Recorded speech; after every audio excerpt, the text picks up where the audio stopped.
Alright guys, this is an update. I know I made a previous video which I just uploaded about fixing the Netflix problem for your PS3 for the fat PS3s.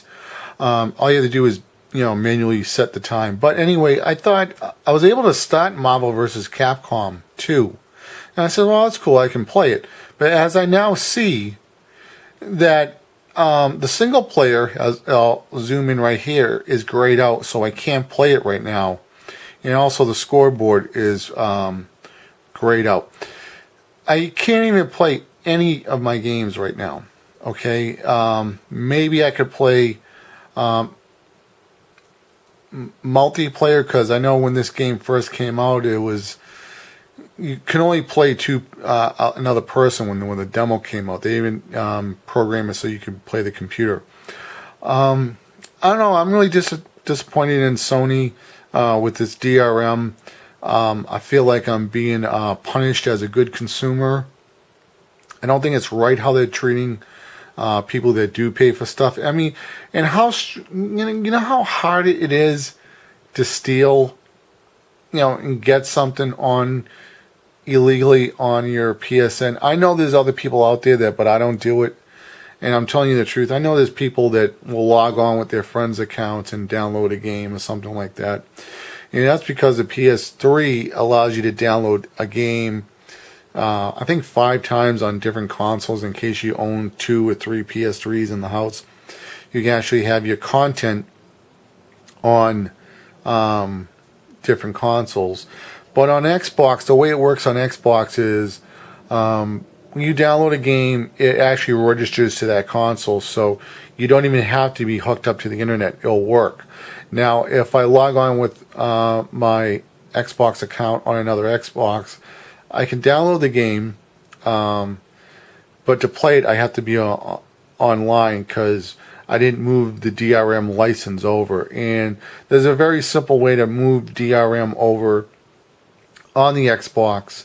You just you download it, and then you have to go to the website on xbox.com, and I think put a code. You have to do something, but then that will change all the DRM to that new Xbox, so you don't have to be logged in. Now, I think this is really scummy of Sony. I mean, Sony, what's going to happen in 10, even 20 years? The people who are going to keep their their PS3s, is all the content that we're purchasing now not going to be working later in the future? Really, this is a big concern. And as of right now, it doesn't seem that none of your games are going to support not being logged on to your network and be able to play. As of right now, I feel ripped off as a consumer, and I will no longer, unless I definitely know I can play a game without being logged on to your network, I will not be purchasing any more PSN games, period. I mean, I'm not that thrilled about how it works on Xbox also.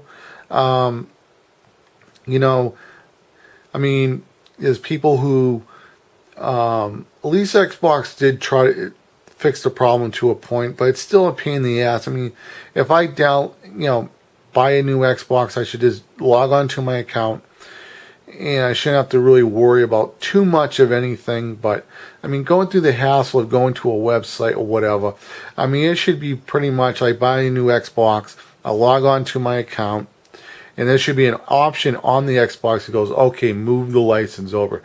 I shouldn't have to go to my computer and do all this other stuff, re-download all these titles again. It should be an automatically switch license. There should be an option on Xbox Live Marketplace. Switch license over to this console for everything that has been purchased under this username, period. It should be that easy. Okay, but I mean, I'm a lot happier and I feel a lot safer about buying stuff over Xbox now than I am over buying stuff on the PS3. So Sony, you need to change this. I don't care if you have to repatch every single game that you have out there. But do not screw people like this ever again. You have screwed people in the past, and you're continuing to screw people now. And I'll say this again. I bought the first first Sony DVD burner, which was a minus and plus burner. And that burner had software that came with it. They actually, when your computer rebooted or whatever, it erased your CD-ROM drive from my computer. So you couldn't even find your CD-ROM. And when I called Sony tech support, they're like, we never heard of that problem. Well, guess what? Go over to Video Help. I'm pretty sure it's still there somewhere on the forums about that damn burner.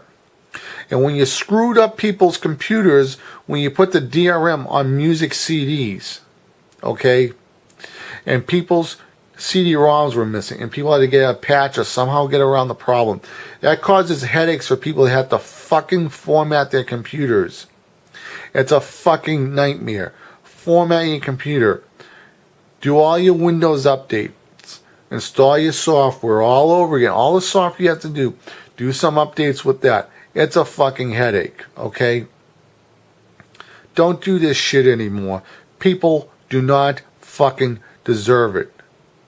And, I mean, I got my beefs with Microsoft too. I don't play favoritism at all. It took them a long time to get a good operating system like Windows 7, Vista. I didn't really play with it, but I mean, right after I heard they didn't work with Bluetooth headsets because there was a bug. I mean, it shows you that there's headaches over there. Spyware on Windows. It took them a long time to get that crap filtered out, so it didn't screw up your computers. Don't get me wrong. I'm pissed off at Nintendo. You buy anything on the Nintendo Wii, you cannot move any of your license over. So if your system breaks, you have to send it into Nintendo, and wait until you get it back. If somebody steals your Wii and you bought $100 off in the WiiWare store, that's all gone. You can't get that back. And Nintendo with their stupid codes is bullshit. Okay? Sony, cut the shit. Okay? I spent money on this shit. Don't fuck with me, because my money is not going on your PSN network anymore. So that's my piece. I'm sorry for the angry, but I think sometimes companies have to do not rip off your customers. Alright guys, take care. I'm out.